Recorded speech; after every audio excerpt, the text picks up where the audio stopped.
ఈరోజు మనం న్యూమరాలజీలో కాస్మిక్ వాస్తు అనే అంశం గురించి చర్చించుకుందాం. కాస్మిక్ వాస్తు. ముందుగా మనం వాస్తు అంటే ఏమిటి, అసలు వాస్తు అనేది ఉన్నదా, వాస్తు అవసరమా అనే అంశాన్ని పరిశీలిస్తాం. ఇప్పటి వరకు మనం వాస్తు గురించి కొన్ని విషయాలు విన్నాం. అవేంటంటే మనము ఒక హౌస్ని కానీ లేదంటే ఏదైనా ఒక వ్యాపార సంస్థలు కానీ లేదా ఒక కంపెనీ బిల్డింగ్ ఇలాంటివి కానీ కట్టుకునేటప్పుడు చతురస్రాకారంగా కానీ లేదా దీర్ఘచతురస్రాకారంగా కానీ చేసుకోవాలి. అలాగే నైరుతి వైపు ఎక్కువ బరువు ఉంచాలి, వాయువు వైపు బరువు ఉంచకూడదు. అలాగే ఈశాన్య వైపు కొంచెం పెంపుదల ఉండాలి. ఆగ్నేయంలో ఇచ్చిన కానీ లేదా అదే ఒక కంపెనీ కానీ ఒక బిల్డింగ్ కానీ అయితే మండే లాంటి ఉండాలి అనేది సహజంగా మనం చూస్తాం. అలాగే దక్షిణము పడమరణ ఖాళీ ఉంచుకోవద్దని, తూర్పు ఉత్తరాన ఖాళీ ఉంచాలని దీనినే ట్రెడిషనల్ వాస్తుగా పేరు పెట్టారు. అంటే సాంప్రదాయక వాస్తు. అసలు ఇది ఎందుకు జరిగింది, ఈ వాస్తు అనేది సైంటిఫిక్గా ఉన్నదేనా అనే అంశాన్ని మనం పరిశీలించినట్లయితే ఈరోజు మనం న్యూమరాలజీలో కాస్మిక్ వాస్తు అనే అంశం గురించి చర్చించుకుందామండి. కాస్మిక్ వాస్తు. ముందుగా మనం వాస్తు అంటే ఏమిటి, అసలు వాస్తు అనేది ఉన్నదా, వాస్తు అవసరమా అనే అంశాలని పరిశీలిద్దామండి. ఇప్పటి వరకు మనం వాస్తు గురించి కొన్ని విషయాలు వినున్నాం. అవేంటంటే మనము ఒక హౌస్ని కానీ లేదంటే ఏదైనా ఒక వ్యాపార సంస్థను కానీ లేదా ఒక కంపెనీ మిల్లు ఇలాంటివి కానీ కట్టుకునేటప్పుడు చతురస్రాకారంగా కానీ లేదా దీర్ఘచతురస్రాకారంగా కానీ కన్స్ట్రక్షన్ చేసుకోవాలి. అలాగే నైరుతి వైపు ఎక్కువ బరువు ఉంచాలి, వాయువ్యం వైపు బరువు ఉంచకూడదు. అలాగే ఈశాన్య వైపు కొంచెం పెంపుదల ఉండాలి. ఆగ్నేయములో కిచెన్ కానీ లేదా అదే ఒక కంపెనీ కానీ ఒక మిల్లులు కానీ అయితే మండేటి మిషన్ లాంటివి ఉండాలి అనేది సహజంగా మనం వింటూ ఉన్నాం. అలాగే దక్షిణము పడమరన అసలు ఖాళీ ఉంచకూడదని, తూర్పు ఉత్తరాన ఖాళీ ఉంచాలని విని ఉన్నాము. దీనినే ట్రెడిషనల్ వాస్తుగా పేరు పెట్టారు.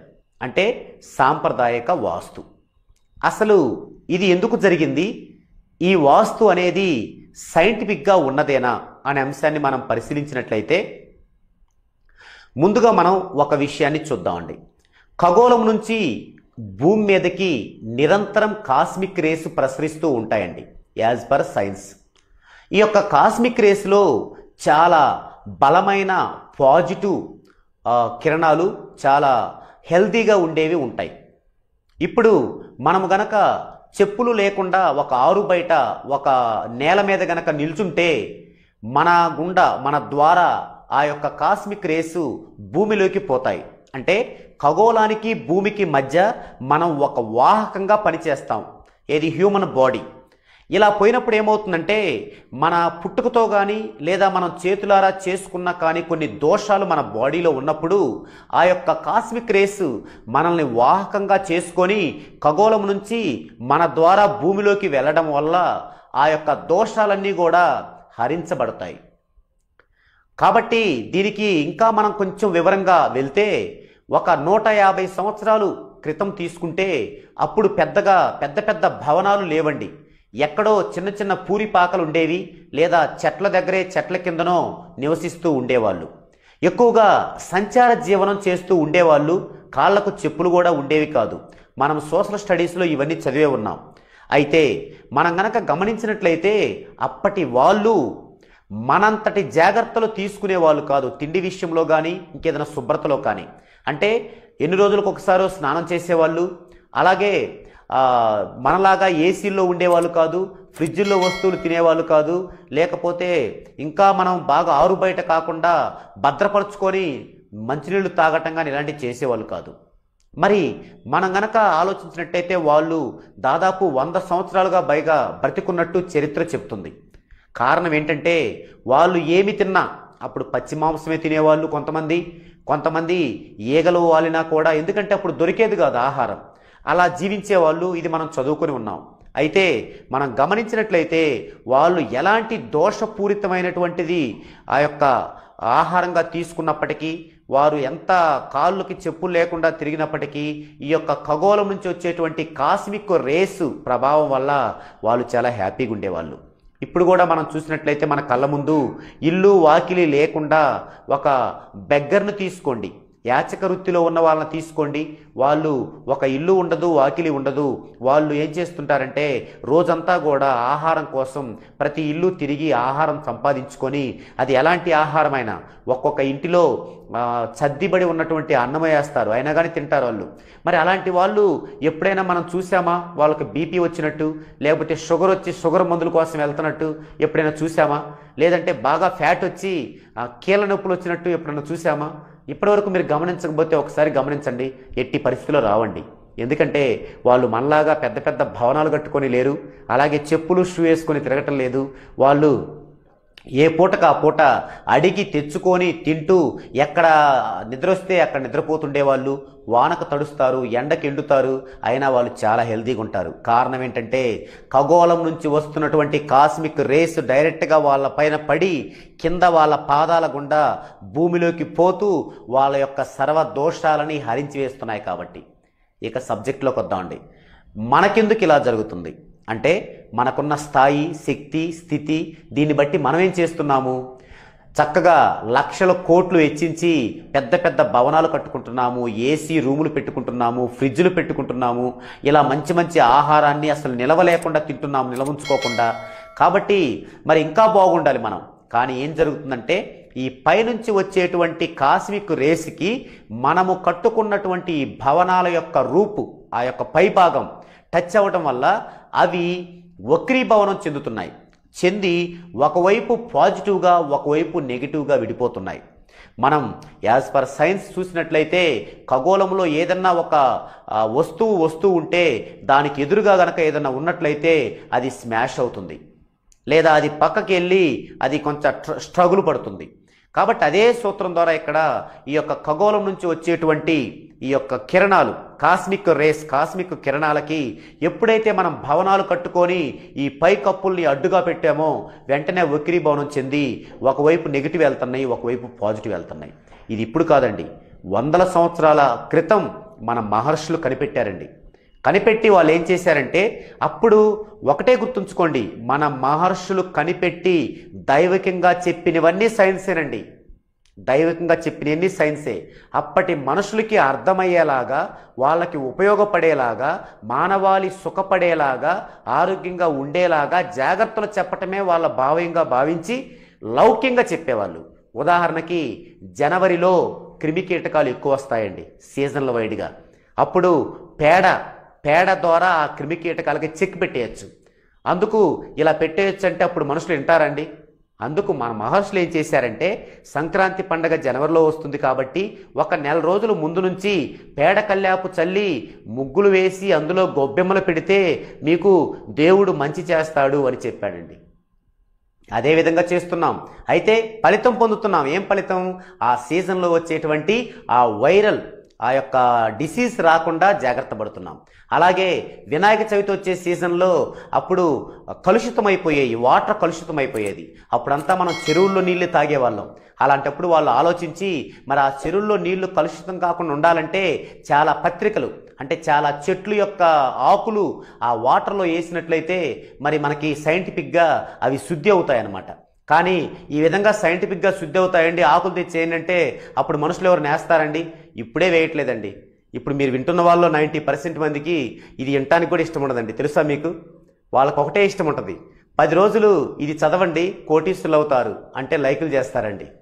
అంటే ఇప్పుడే ఇలా ఉంటే మరి ఒకసారి ఆలోచించండి అప్పుడు ఎలా ఉండేవాళ్ళు.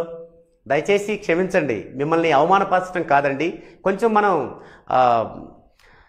ఎడ్యుకేట్ అవుదామండి. అది నా తపన, నా బాధ. ఎడ్యుకేట్ అవుదామండి. ఎందుకంటే టెక్నాలజీ బాగా పెరిగిందండి. కాబట్టి అప్పుడు వినేవాళ్ళు కాదు. కాబట్టి మన ఋషులు ఏం చేసేవాళ్ళంటే వాళ్ళకి అర్థమయ్యేలాగా వాళ్ళు అది అవలంబించి దానివల్ల లబ్ధి పొందేలాగా చెప్పేవాళ్ళు. అప్పుడేం చేశారు, వినాయక చవితికి వినాయకుడికి గనక మనం ఈ పత్రికలన్నీ సమర్పించుకొని ఆ యొక్క ఉండ్రాలు పెట్టినట్లయితే మనకు ఎలాంటి విఘ్నం లేకుండా వ్యాపారాలు కలిసి వచ్చి బాగా డబ్బులు వస్తాయని చెప్పేవాళ్ళండి. ఈ బాగా డబ్బులు రావటం అప్పటి నుంచే ఉందండి. లౌక్యం కోసం చెప్పారు అప్పుడు ఋషులు. ఇప్పుడోళ్ళేమో వాళ్ళ యొక్క సొంత లాభం కోసం చెబుతూ జనాన్ని భ్రమలో పెడుతున్నారు. సరే, ఏదేమైనా మన మహర్షులు చేసింది మాత్రం తప్పు కాదండి. అలా చెప్పేసరికి ఏం చేశారు, చక్కగా దాని యొక్క ఆనవాయితీగా భావించి చక్కగా వినాయకుడికి పత్రికలు సమర్పించడం చేసేవాళ్ళు. మూడో రోజున ఏం చేసేవాళ్ళు, తీసుకెళ్లి చెరువులో వేసేవాళ్ళు మొత్తం. అంటే ఆ చెరువులో అలా వెళ్ళడం వల్ల ఏమయ్యేదంటే మనకి శుద్ధి అయిపోయి ఆ నీళ్లు తాగినప్పుడు బాగుండేవి, మనకు బాగుండేవి, పశువులకి బాగుండేయండి. అయితే ఇప్పుడు చెరువులో నీళ్ళు తాగటం లేదు కాబట్టి ఆ అవసరం లేదు, కాకపోతే అది అలాగా ఆనవాయితీ కొనసాగుతుంది. అయితే ఇక్కడ నేను చెప్పొచ్చేది ఏంటంటే మీకు, మన మహర్షులు ఈ యొక్క కిరణాలని కాస్మిక్ రేస్ని అప్పుడే గమనించారండి. ఒకసారి 2 రోజులు 3 రోజులు 4 రోజులు కాదండి, కొన్ని సంవత్సరాలు ఒక తపస్సులా గమనించారండి. గమనించి ఏం డిసైడ్ చేశారు, ఏమి అర్థం చేసుకున్నారు, ఎక్కువగా ఆ విధంగా కప్పుకు తగిలినటువంటి కాస్మిక్ రేస్ వక్రీభవనం చెంది నైరుతి వైపు బరువు ఉంటే అటు పాజిటివ్ వెళ్తున్నాయండి, నైరుతి వైపు బరువు లేకపోతే నెగిటివ్ వెళ్తున్నాయి. అలాగే వాయువు వైపు బరువు ఉంటే అటువైపు నెగిటివ్ వెళ్తున్నాయి. అలాగే ఈశాన్యం గనక మనం కొద్దిగా పెంపుదల లేకపోతే నెగిటివ్ వెళ్తున్నాయి, అదే కొంచెం పెంపుదల ఉంటే పాజిటివ్ వెళ్తున్నాయి. ఈ విధంగా తూర్పు ఉత్తరాలు గనక కొంచెం గనక స్థలం ఉంటే ఆడికి పాజిటివ్ వస్తున్నాయి, పూర్తిగా బిగేస్తే నెగిటివ్ వస్తున్నాయి. ఇవన్నీ వాళ్ళు కొన్ని సంవత్సరాలు ప్రయత్నించి డిసైడ్ చేసి దానికి వాస్తు అని పేరు పెట్టారండి. వాస్తు అంటే ఏం లేదండి, వసతి, ఉండటానికి సౌకర్యం, అది పేరు పెట్టారండి. పెట్టి ఇవి నియమాలు పెట్టారు. అప్పటి నుంచి ఏం చేశారు, క్రమక్రమంగా ఇల్లు కట్టుకోవటం మొదలైందండి. ఇల్లు కట్టుకోవటం మొదలయ్యి ఆ విధంగా కట్టుకుంటూ వచ్చారు. అయితే తర్వాతనే మనకు అసలు సమస్య మొదలైంది. మనలోనే కొంతమంది వ్యాపార లబ్ధి కోసం ప్రబుద్ధులు బయలుదేరారండి. బయలుదేరి ఏం చేసేవాళ్ళు, దానికి కొంత వాళ్ళ పైత్యాన్ని జోడించి అలా ఒక్కొక్క ఇంటికి వెళ్ళేసి వాళ్ళని భయభ్రాంతులకు గురి చేసేవాళ్ళండి. ఉదాహరణకి ఒక మాట చెప్తాను. ఒక ఆయన వాస్తు సిద్ధాంతి అని చెప్పి ఇంట్లోకి ప్రవేశించగానే ఆయన ఫస్ట్ ఏమనేవాడంటే, మీ ఇంట్లో ఒకళ్ళు రోగంతో మంచంలో బాధపడుతున్నారు అనేవాళ్ళండి. ఒకసారి మీరు ఆలోచించండి, 120 సంవత్సరాలు బతికే ఆ కాలంలో 120 సంవత్సరాలు బ్రతికే ఆ కాలంలో మరి 70, 80 ఏళ్ళు 90 ఏళ్ళు వచ్చిన వాళ్ళు మంచంలో ఉండరండి. మరి దాన్ని క్యాష్ చేసుకుంటారండి. అప్పుడు వాళ్ళేంటి, అయ్యో ఈయన బాగా తెలివైనవాడు, బాగా చెప్పాడు అని చెప్పేసి ఆయన ఏమడితే చేసేవాళ్ళండి. ఆయన కోరుకున్నది చేసేవాడు. ఏం కోరుకునే వాళ్ళంటే వాళ్ళు వాళ్ళ యొక్క ఇమేజ్ కోసం ఇటు పగల కొట్టండి మంచిది కాదు, ఇటు కట్టండి, ఆయన పోతాడండి ఇంకొక ఆయన వస్తాడు, ఇటు కాదండి ఇటు పగల కొట్టండి అటు కట్టండి. ఈ విధంగా లక్షలు పెట్టి ఇల్లు కట్టుకొని ఎంతో అపురూపంగా చూసుకునే వాళ్ళు ఒక రకమైనటువంటి దిగ్భ్రాంతిలోకి వెళ్ళడం జరిగిందండి. అప్పుడు ఇంతకాలం తర్వాత ఇప్పుడు ఇంత టెక్నాలజీ పెరిగిన తర్వాత ఆ అవసరం లేకుండానే ఈ యొక్క కాస్మిక్ వాస్తు వచ్చిందండి. వాస్తేనండి ఇది కూడా. కాకపోతే కాస్మిక్ కిరణాల ద్వారానే మనకి ఇబ్బంది కలుగుతుంది కాబట్టి దీనికి ఆ పేరు పెట్టడం జరిగింది. ఇది సైంటిఫిక్గా ఉంటుంది. ఇప్పుడేం చేయొచ్చు మనం, దీన్ని మంచి టెక్నాలజీ వచ్చిన ఈ కాలంలో కొంతమంది విద్యార్థులు దీనికి చెక్ పెట్టడానికై ఒక పరికరాన్ని తయారు చేశారండి. అదే ఆరా స్కానర్. ఈ ఆరా స్కానర్ ద్వారా మనం 2 ఉంటాయండి. ఇలా ఆరా స్కానర్ ఇలా గనక మనం ఒక హౌస్లోకి వెళ్ళి చూసినట్లయితే ఎక్కడ నెగిటివ్ ఉంటే అక్కడ ఓపెన్ అవుతుందండి. అక్కడ ఒక మార్కు పెట్టచ్చు. మనం పెట్టి అక్కడ కాపర్ ర్యాడ్ కానీ అలాగే పిరమిడ్ కానీ ఉంచినట్లయితే వెంటనే పాజిటివ్ చూపించిందండి విత్ ఇన్ సెకండ్స్లో. కాబట్టి మీరు అచ్చ తప్పుగా కట్టుకున్న వాస్తు ప్రకారం ఉన్న హౌస్లైనా సరే ఎట్టి పరిస్థితుల్లో పగలగొట్టాల్సిన అవసరం లేదండి. ఈ ఆరా స్కానర్ ద్వారా పరిశీలించి అక్కడ అవసరమైన రెమెడీ పిరమిడ్ కానీ కాపర్ ర్యాడ్ కానీ ఉంచినట్లయితే ఆ యొక్క నెగిటివ్ పోయి మీకు కంప్లీట్గా మంచి జరుగుతుందండి. అలాంటి ఆరా స్కానర్ ద్వారా మీరు పరిశీలించాలంటే మీరు చక్కగా కింద స్క్రోల్ అవుతున్నటువంటి నంబర్కి కాంటాక్ట్ చేసినట్లయితే మీరు అపాయింట్మెంట్ తీసుకున్నట్లయితే మేము వచ్చి పరిశీలించి మీకు కావాల్సిన రెమెడీస్ని ఉంచడం జరుగుతుందండి. అయితే ఇక్కడ మీకు ఒక డౌట్ రావచ్చు, మరి కాపర్ ర్యాడ్కి పిరమిడ్కి ఆ నెగిటివ్ని పాజిటివ్ చేసే శక్తి ఎక్కడది? ఇక్కడ మీకు ఒక చిన్న వాక్యం చెప్తాను. మీరు టెంపుల్కి వెళ్తారండి, చాలా ప్రశాంతంగా ఉంటుంది. కారణం ఏంటో తెలుసా అండి? అఫ్కోర్స్ మీకు తెలుసు, అయినా ఒకసారి చెప్తాను. ఏ టెంపుల్ అయినా సరే అండి, చర్చి కానీ మసీదు కానీ హిందూ దేవాలయం కానీ ఎవరు కట్టినా చివరిలో ఒక గోపురంలాగా కడతారండి. మీరు గమనించండి. క్రిస్టియన్స్ కూడా చిన్న చిన్న పిల్లర్స్ పెట్టేసి గోపురంలా కడతారు.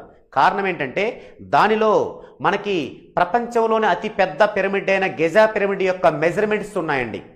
ఆ గిజా పిరమిడ్ ఏం చేస్తుందంటే పైనుంచి వచ్చే కాస్మిక్ రేస్లోంచి నెగిటివ్ని తీసుకొని అది వాటిని పాజిటివ్గా ఇలా స్ప్రెడ్ చేస్తుందండి. మనం టెంపుల్లోకి వెళ్ళగానే మన మనసు ప్రశాంతంగా ఉండడానికి కారణం అదేనండి. ఎందుకంటే ఆ గోపురం పైకి చుట్టూ వచ్చేటువంటి కాస్మిక్ రేస్ అన్ని మరి మనం ఇల్లు కట్టుకున్నట్టే గుడి కట్టినా కూడా నెగిటివ్ వస్తాయి కదా. అయితే అక్కడ ఆ పిరమిడ్ యొక్క కొలతలతో ఉన్న గోపురం ఉండగానే అది దాన్ని స్వీకరించి పాజిటివ్ ఇలా వెదజల్లుతుంది. అప్పుడు మనకు టెంపుల్లోకి వెళ్ళగానే చాలా ప్రశాంతంగా ఉంటుంది. కాబట్టి అదే పిరమిడ్ని మనం ఇక్కడ ఉంచుతున్నాం, అంతే తేడా. ఇది సైంటిఫిక్గా ప్రూవ్ అయిందనమాట. అయితే మరి ఎక్కడో ప్రపంచంలో ఈజిప్ట్లో ఉన్న గిజా పిరమిడ్ మన ఇండియాలో ఎందుకు లేదు అంటే, మన ఇండియాలో దానికి 100 రెట్లు విలువైనటువంటి శ్రీచక్రం ఉందండి. శ్రీచక్రంలో ఉన్న త్రిభుజాల మెజర్మెంట్సే సేమ్ ప్రపంచంలోని అతిపెద్ద గిజా పిరమిడ్ అయినటువంటి ఈజిప్ట్లోని గిజా పిరమిడ్లో కూడా అవే మెజర్మెంట్స్ ఉన్నాయండి. ఇప్పుడు ఆ మెజర్మెంట్తో చేసినటువంటి పిరమిడ్స్నే మన యొక్క కాస్మిక్ వాస్తు దోషాలకి రెమెడీగా వాడుతున్నాము.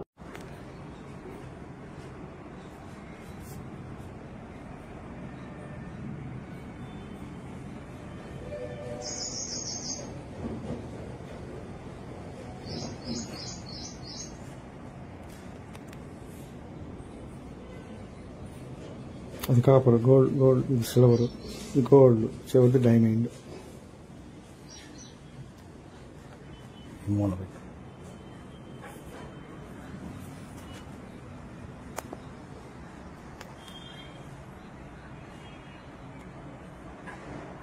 కొంచెం వేసుకెళ్ళు ముందు ఫ్రంట్. నో నెగిటివ్ ఆ హాల్కి వెళ్దాం.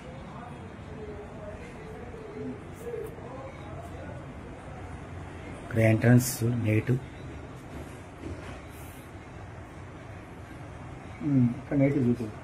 ఇక్కడ నెగిటివ్ చూపిస్తుంది.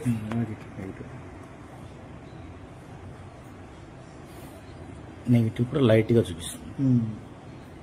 ఓకే, ఎక్కడ చూపిస్తుంది నెగిటివ్? ఇక్కడ ఈ ప్రాంతం వాకిలంతా, ఈ వాకిలంతా negative. Negative. Okay, main door లో నెగిటివ్ ఉంది. మెయిన్ డోర్ లో ఉంది. ఇప్పుడు మనం ఈ +2 ఫ్రెష్ చేసాం అనుకోండి, ఇప్పుడు రౌండ్ తిరుగుద్దా సర్కిల్? అంటే నెగిటివ్ ఎక్కువ అయితే సర్కిల్ తిరుగుద్ది. అది ఇక్కడైతే ఇక్కడ లైట్ ఉన్నారు, తిరగలేదు. ఓకే, హాల్ చూద్దాం.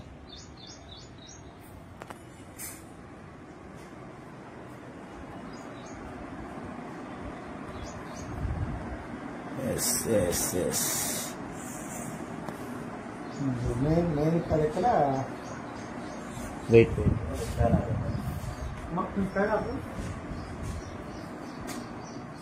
ఓకే, మెయిన్ గర్భస్థానంలో నెగిటివ్ ఉంది. ఇది ఖచ్చితంగా గర్భిణాభి స్థానం కదా హౌస్ కి. ఈ హాల్ కి గర్భిస్థానం. ఓకే ఓకే, నెగిటివ్ ఫుల్ గా ఉంది. 360 degrees ఇక్కడ. ఇందాక 90 బిలో ఉంది, 0 to 90 ఉంది. ఇక్కడ ఎక్కువగా ఉంది, 360 బిలో ఉంది. ఓకే, అంటే ఇక్కడ IR అనేది చాలా ఓవర్గా ఉన్నట్టు. ఓకే,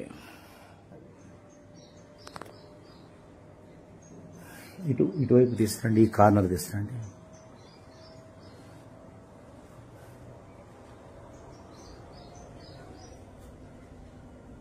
అక్కడ నుంచి ఇక్కడికి స్లో అయింది.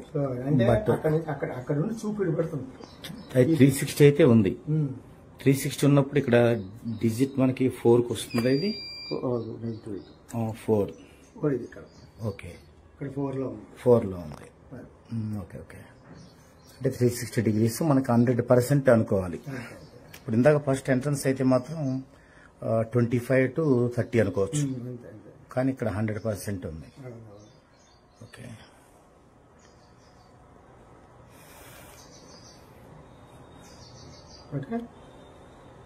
ఓకే ఓకే, బీరువా స్థానం కదా ఇది. ఇది అరమర బట్టలు పెట్టుకుంటారు. ఓకే, ఈ కార్నర్ చూడండి. ఇప్పుడు సెంటర్ పాయింట్ కార్నర్ చూసారు కదా, ఇక్కడ నుంచి మరలా ఇటు ఏమైనా స్ప్రెడ్ అయిందా? అప్పుడు దగ్గరకు వచ్చే ముందు అది సర్కిల్ వస్తుంది కదా.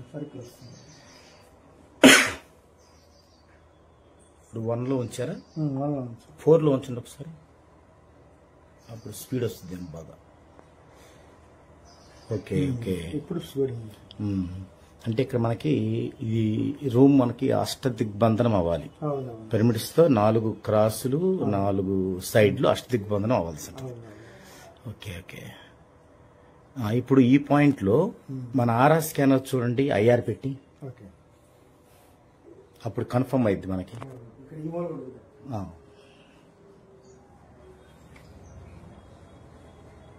సేమ్ ఈ మూల కూడా సేమ్ అంతే. టోటల్ రూమ్ అంతా ఇక్కడ ఇంకా ఎక్కువగా ఉంది. అవునవును. చూడే పాజిటివ్ 4 లో తిరుగుతుంది. Okay okay okay. ఇక్కడ ఒకసారి ఆర్ఆర్ స్కాన్ లో చూడు, ఐఆర్ మనకి ఎంత బ్యాక్ వచ్చిన ఉంటుంది.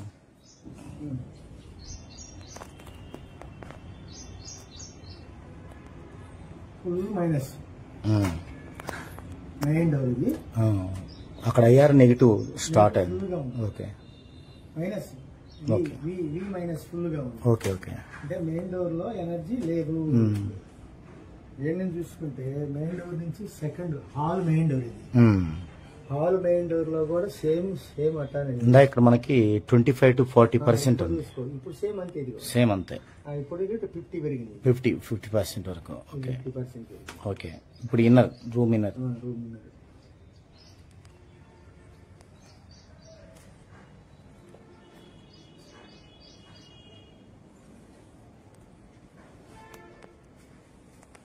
మెయిన్ రూమ్ లో గర్భస్థానం ఇందాక చూసాం కదా, ఓపెన్ అయింది ఫుల్ 100%. 360 degrees 100%.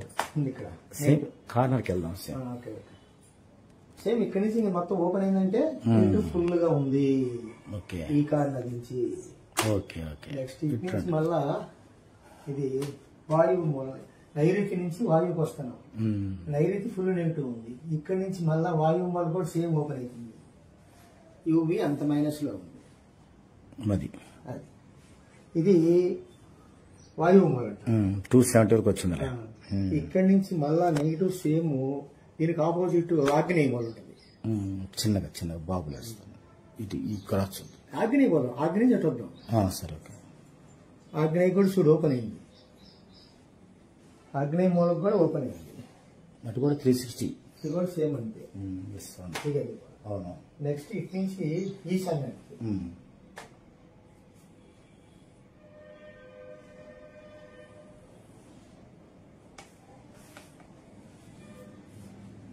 ఈశాన్యం ఇక్కడ కూడా ఫుల్ నెగిటివ్.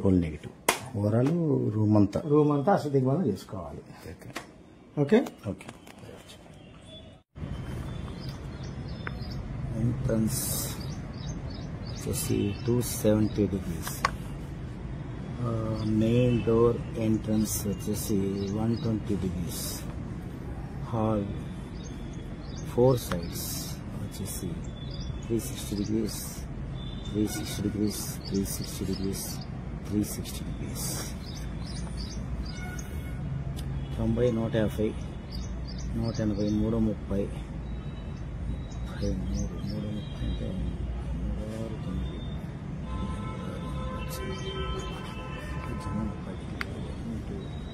7/27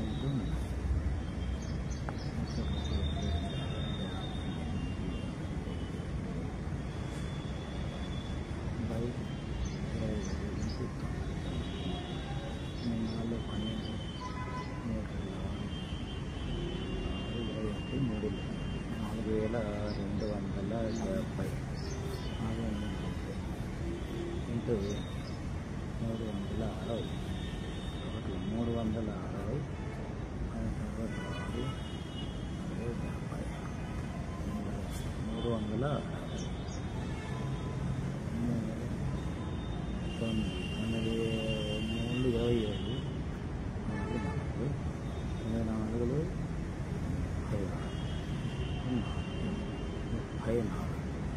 34 మైనస్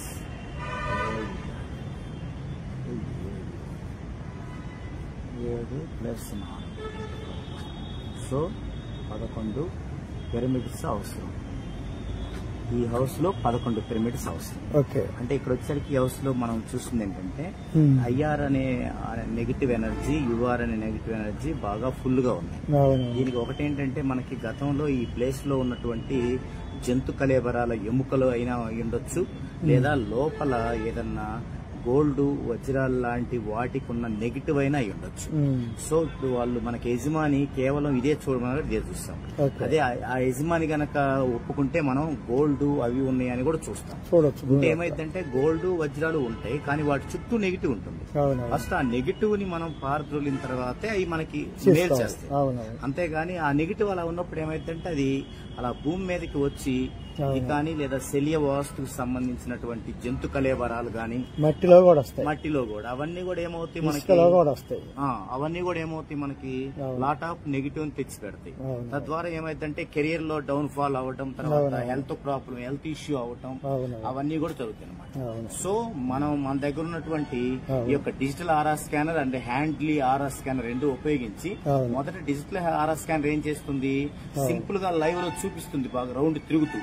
తర్వాత అది ఎంత యాంగిల్లో ఉంది అనేది మన హ్యాండ్లీ ఆర్ఆ స్కానర్ చూస్తుంది. కాబట్టి ఈ రెండో చూడటం ద్వారా ఇప్పుడు మనం వీరికి మనకి 11 పిరమిడ్ స్కేలకి పెట్టాల్సి ఉంది. ఇదే హాల్లో గనక మనం కొలతలు చూస్తే చతురస్రాకారంగా ఉంది. ఒక్కొక్కసారి ఆ కొలతల్లో ఈశాన్యం గనక బాగా ఎక్కువ పెరిగింది అనుకోండి లేదా కొంచెం తగ్గింది అనుకోండి, అప్పుడు మనం అక్కడ కాపర్ ర్యాడ్ని మిళితం చేయాల్సి ఉంటుంది. ఇది ఏంటంటే అప్పటికప్పుడు మన సిద్ధాంతులు వారు దాన్ని చూసి ఒక లెక్కలు వేసి మనకు చెప్పడం అనేది జరుగుతుంది.